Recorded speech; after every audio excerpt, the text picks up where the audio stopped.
Did you know that we make about 35,000 decisions every day? That's from what to wear, how to respond in conversation. Our brains are constantly making choices, about 35,000 choices a day. The majority are subconscious, shaped by habits, emotions and cognitive shortcuts. At least that's what I read on the internet, so it must be true. Now, aside from the 34,999 decisions that I made today, one other decision has also been made very recently, and that is that I have finally chosen which new Royal Enfield I'm going to buy. Now, if you've been following my channel, you'll know that I've been test riding a number of bikes, and even though I couldn't decide what bike to ride, I had decided that the 650 was the engine that I wanted to work with. So I'm not going to be talking about any of the 350s or the 450s or any of the old 411s. This is just the current 650s. And at time of publishing this video, I've now ridden all the Royal Enfield 650s with great gratitude to Hatfields of Crowthorne for allowing me to do so. So if you followed my videos, which one do you think I've chosen? In riding all the 650s, I found that they all have something special to offer. So I am not going to tell you which one is best. They're all someone's best. I'm just going to share, after the test rides that I've conducted, which one of these I decided would be the one for me. So, big drum roll, or fanfare, or whatever floats your boat, because I'm about to reveal my choice.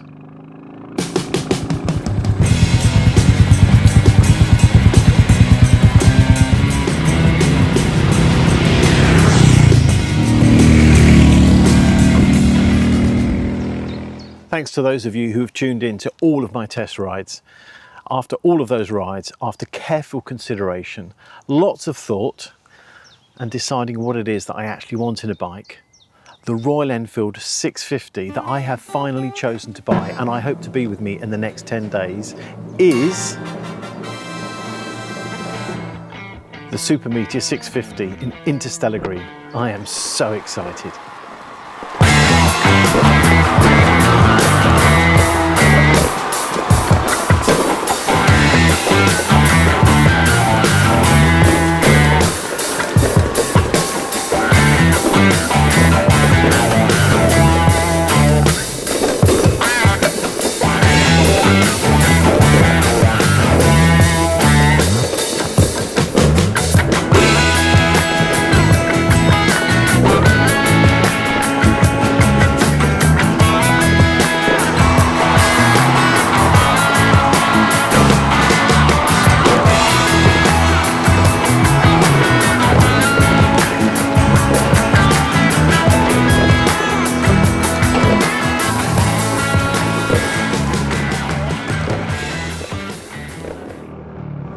So there we are, some very exciting news. As you can imagine, I am super excited.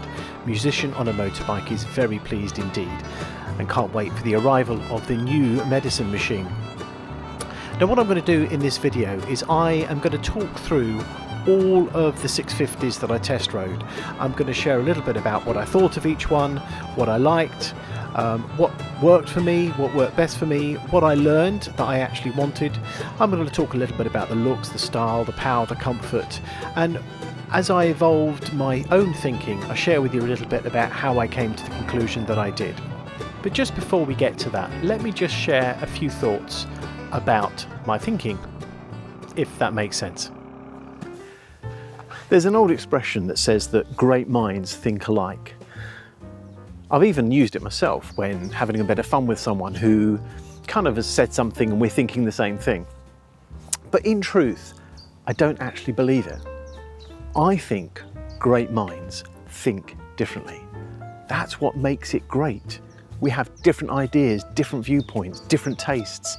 I think the world is actually a far more joyous, harmonious and wonderful place when we celebrate the differences. So what I'm not going to share with you in this video is what I think is the best Royal Enfield or the best motorcycle in the world. It's just for reasons that I will explain in the video, I thought was the right one for me. Now I'm very excited to share with you my process, what I thought of each of the bikes that I examined, looked at, what I learned on the way, what I started to realise that it's what I was looking for in each bike. You see, we go through different seasons in our riding life. I needed something at the time I purchased this Meteor 350. I wanted something that was easy to manoeuvre, easy to move around, something that wasn't too powerful that I could adjust to. And this has been absolutely perfect in every way. I really mean that. It's been a wonderful bike for me in this season. In the next season, I want to tour a bit further. Now the truth is, I probably won't go much faster on the 650. In fact, in all fairness, I do stick to the speed limits. It's just, if you're stuck behind a car doing 20 in a 30 or 30 in a 50 or 40 in a 60, you know, just to be able to get past that car safely and securely.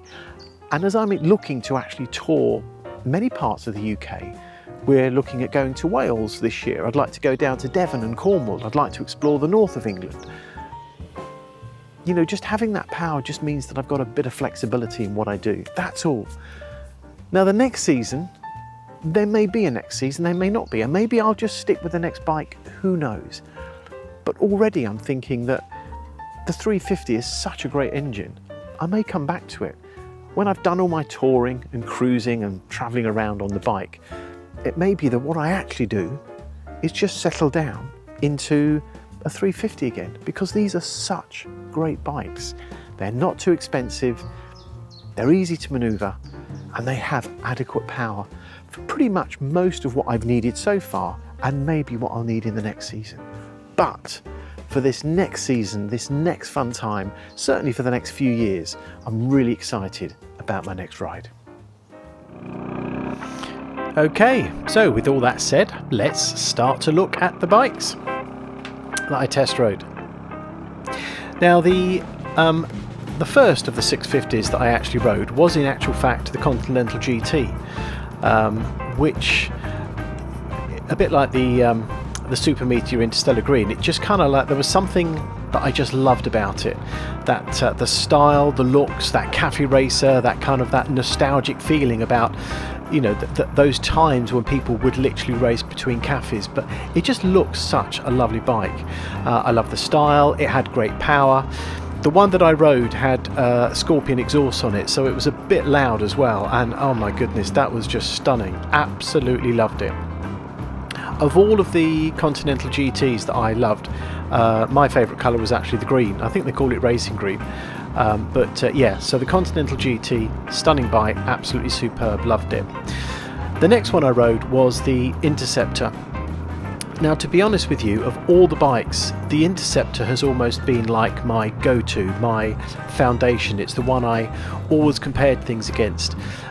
As you can tell, it wasn't the first one I rode, but there was just something about it. It was the first one that I thought I was going to buy again after the Meteor.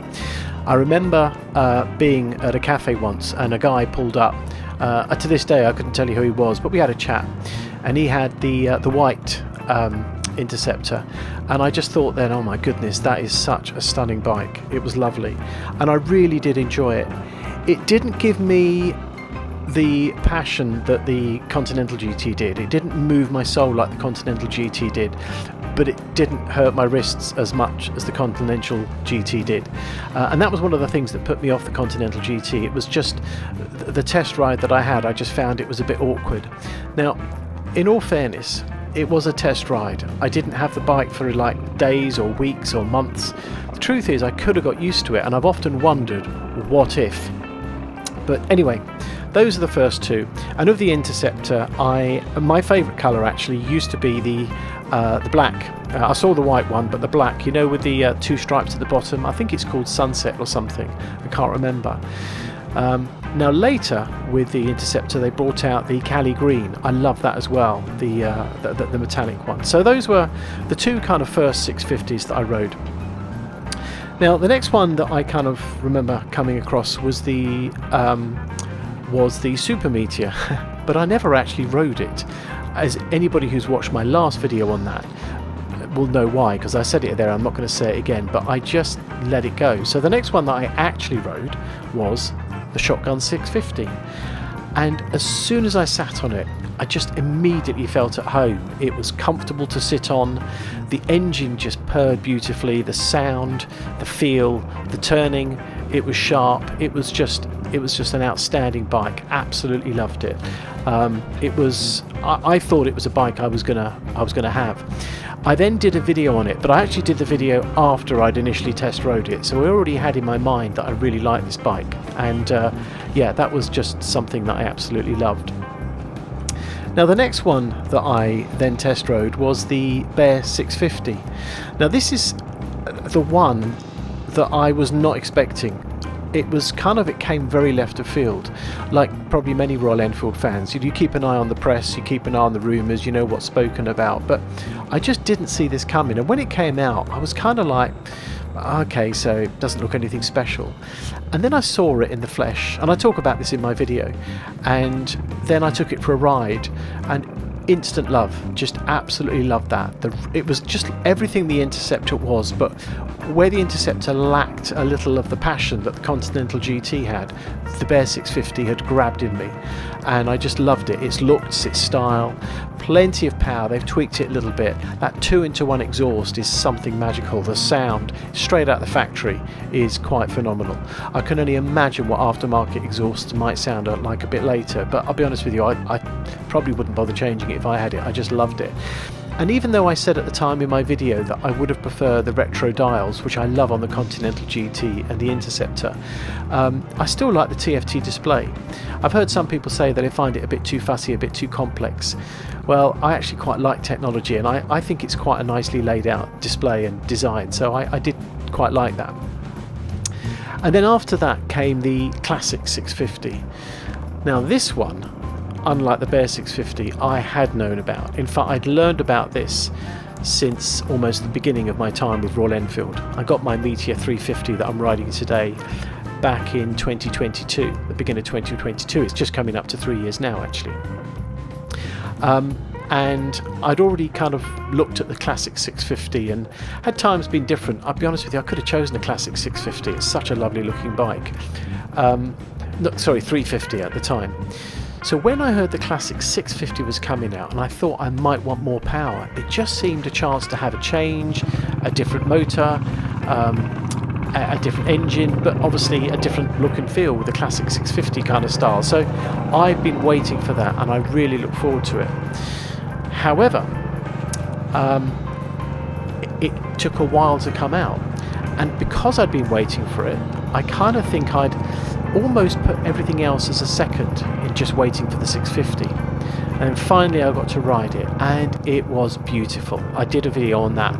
I'm never really sure I capture all of my thoughts in these videos, but if you watch that video you'll see that I really enjoyed it and loved it. And I got very close to making a decision on that. In fact, the Bear 650 and the Classic 650, I did flip between the two for a long time. I'd almost decided that that's what I was going to go for.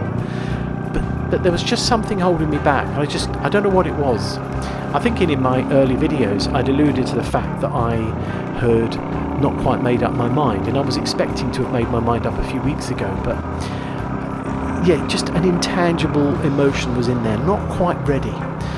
So I took a step back and started to think a bit more about what I was looking for in a bike. Now, I've talked about some of the negatives, but in all of those bikes, the kind of key things that each one was that went against it a little bit was on the Continental GT, my wrists, as I say, that took a bit of getting used to, I think, or if I ever got used to it. And could I really, even if I got used to it, would I want to go long distance on it? I'm sure there's some people that have ridden that long distance and done touring, and I don't do that much touring, so I don't know. That one isn't completely off my favourites list. It's just, yeah, that's kind of something I'll come back to. Now, the Interceptor was what it was. There wasn't really anything with that, but the Bear 650, which was kind of the upgrade to the Interceptor as I see it, it's a bit more than that, but bear with me. There were two things that I suddenly realised that with the Bear and with the Classic 650 that I really wanted was tubed tyres. Now, it was an incident that happened to me about a month ago. Well, not me personally, but my son came to visit, and he went to leave one evening, and he came back and knocked on the door, and he'd had a nail in his tyre, and it caused a bit of, kind of a lot of decisions that needed to be made, which was, what is he going to do that night, because he doesn't live here, he's got his own place, he had work the next morning, but we needed to get his car fixed. And there was just, it brought home that you can just ride over a nail and things can happen. And I think in that moment it just dawned on me that really what I wanted was tubed tyres. No, tubeless tyres, sorry. I didn't want tubed tyres. That was the problem with the Bear 650 and the problem with the Classic 650. I realised that I wanted tubeless tyres. Now, there's advantages to tubed and there's advantages to tubeless, so I'm not saying it's better or not. But for me, I decided I wanted the ability to be able to repair a tyre if I broke down anywhere. So that kind of helped me start to write off the Bear and the Classic as opportunities. And even though the Continental and the Interceptor do have tubeless versions, I kind of started honing in back again on what I really wanted, and I was then thinking about what has tubeless wheels, what has centre stands, and the other thing that I thought about is, what about a blacked out engine? I do love the metal and I do love the idea of cleaning and polishing, but ultimately, if I just go miles and miles and miles, I just wanted something that if it got covered in mud and I parked it up in the garage, I wouldn't worry about it too much. But when I cleaned it, I wanted the reward. So blacked out engine, tubeless wheels, centre stand brought me back very much to the shotgun and the Super Meteor, which I hadn't really considered. And I mentioned this in the video that I did recently on the Super Meteor, that I was out riding with a friend who asked how I got on with the Super Meteor, because he knew I loved my Meteor 350. And it was at that moment that I kind of thought, maybe I've been a fool. And as soon as I took it out for a ride, I absolutely loved it. I love the shotgun as well, don't get me wrong. So I loved both of those bikes, but it was really a case of which one. And a bit like the Classic 650 and the Bear 650, I was flipping between the shotgun and the Super Meteor. But in the end, what it came down to was this. They both had a lot going for them, and I would have been happy with either one of those. I kind of quite liked the laid-back, relaxing riding position of the Super Meteor, but the short, sharp turning of the shotgun is also equally advantageous for different reasons and different goals. And it ultimately came down to the paintwork. I actually remember seeing the Interstellar Green when I visited Hatfield to Crowthorne about 2 years ago, was it, when it first came out, when it was launched, and looking at the others in the pictures and not really finding them that attractive. But the Interstellar Green seemed to be in a class of its own. It was almost a different bike. If you look at the two top of the line Super Meteors, there's the red one and the blue one, and forgive me, I haven't got the actual names in front of me. I think it's Celestial Blue, and I shouldn't have guessed, but you know the ones I mean. They're the ones that come with the touring seats and they come with the touring screen. They look gorgeous, but not really something that is my cup of tea. Then you've got the base level ones that look nice as well, but I couldn't tell you what it is. Just something with the Interstellar Green just stole my heart. So what I then realised is I had a few bikes that I loved the look of. I loved the Classic 650. The look of that is just gorgeous. I love the look of the Interstellar Green Super Meteor. I actually love the Mr. Clean Continental GT. And it kind of, there's something special about these bikes and the paintwork, or the chrome, whatever it is that the finish is you like, that really kind of appealed to me. So ultimately it came down to, and why I chose the Super Meteor 650 Interstellar Green, is I had that blacked out engine, I had the tubeless wheels, it had the centre stand, and when it's clean it looks utterly stunning. But if it's covered in mud and I shove it in the garage, it doesn't really matter. If I've been on tour, if I've gone on, hundreds of miles on muddy, wet roads, it's absolutely fine. Now here's the strange thing. In all of this, in all of my search for knowing what it was that I wanted, because I still think that Bear 650 is a gorgeous bike, just without the centre stand and the tubeless and the tubed tyres, is I realised that my Meteor 350, without me even knowing it at the time, it's not because I've got it in the Meteor 350. I've realised these are things I like. It's got the alloy wheels, the tubeless wheels. It's got the blacked out engine. It looks stunning. Beauty is in the eye of the beholder. That's just my view. But I absolutely love my Meteor 350 to look at. Where it lacked is just that, as I've kind of mentioned elsewhere in this video, just the ability to overtake, you know, at the time. Now, if I'm just pottering around like I am at the moment, and you can see I'm winding down these roads, absolutely loving it, you know, I'm having a stunning time. But if I want to get somewhere and I'm travelling 100, 150, 200 miles, I don't really want to be stuck behind a car for too long, so it's good to have that flexibility. And that's the only reason that I want to go for the 650. So that's what I'm doing, and those are the reasons that I have come to the conclusion that I have, and why I chose the Super Meteor 650. Of all the bikes I've talked about today, I do want to make one special mention, and that's the Himalayan 450, or the Himalayan if that's how you pronounce it. But ultimately, that bike was awesome. The only reason it's not in my list that I've talked about so far is I was very specifically looking at the 650s. I decided I wanted a 650. The sound, the engine, everything about it was just, I loved it. I loved them all. But the Himalayan, 450, I think, is a bike beyond the CC that you read. It's got all the power you could possibly want. It's made to work. It's a great bike. It's got great styling. It's got great practicality. That really was something quite special. But as I say, just me personally, I just chose and decided I wanted the 650 engine. It was just deciding which variant. But a special mention for the Himalayan 450. You were great. What I will say is I am really going to miss this bike, more than I think even I realise right now. This has been such a cracking motorcycle. I've loved spending time with it, time on it, the different people I've met, the different environments I've got to know. There's been so many great experiences.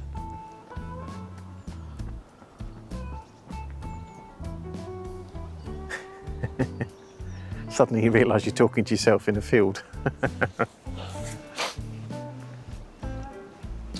There is something I do want to definitely say is I am so going to miss this Meteor 350. This has been such a charming bike. It's been an eye-opener and an introduction back into the world of motorcycling. Now the truth is, for me it might have been a stepping stone, but it doesn't need to be seen as a stepping stone. This is a bike in its own right, and I think if there are Meteor 350 riders out there, you have chosen wisely and you've got a wonderful bike to enjoy. Seriously, this is such a lovely motorcycle. I am so pleased that I bought this bike, and I am gonna miss it so much when it goes back. I really am. It's become part of me. You know, this channel has started through this bike.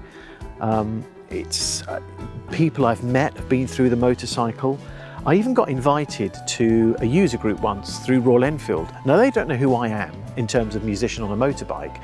I was just a customer that was randomly selected and offered to go to a room, and I got to meet other motorcyclists. And they really do ask you what it is you like. They share concepts and ideas about what might be coming forward. And all of those things have happened as a result of this bike. So I have no regrets of the day I ever bought this bike. And like many Meteor 350 riders who have sold their Meteor 350s, chances are I may actually end up buying one again. I wish it was this one. I wish I had space for more than one bike, because I would keep this, look after it, and keep it for when I'm ready to go down to a smaller motorcycle. But sadly, that's not the case. I have space for one bike. I have the mileage each year that I only need one bike, and I don't really want to have lots of bikes in the garage. So yes, but this has been absolutely superb. And if you own a Meteor 350, I really do think you've chosen a cracking bike, because they are absolutely superb. And I will always be a great ambassador for the Meteor 350. I'm sure going to miss this thing when it goes back. Well, I think that's all I've got for today. If you've enjoyed this video, please do hit the like button. If you want to keep following me, find out more about my adventures on my new Super Meteor 650, and perhaps see me ride it for the first time, then consider subscribing to the channel. it would be great to have you along for the ride. But for the moment, take care, ride safe, look after yourselves, and I'll catch you again. Thanks for joining me, musician on a motorbike.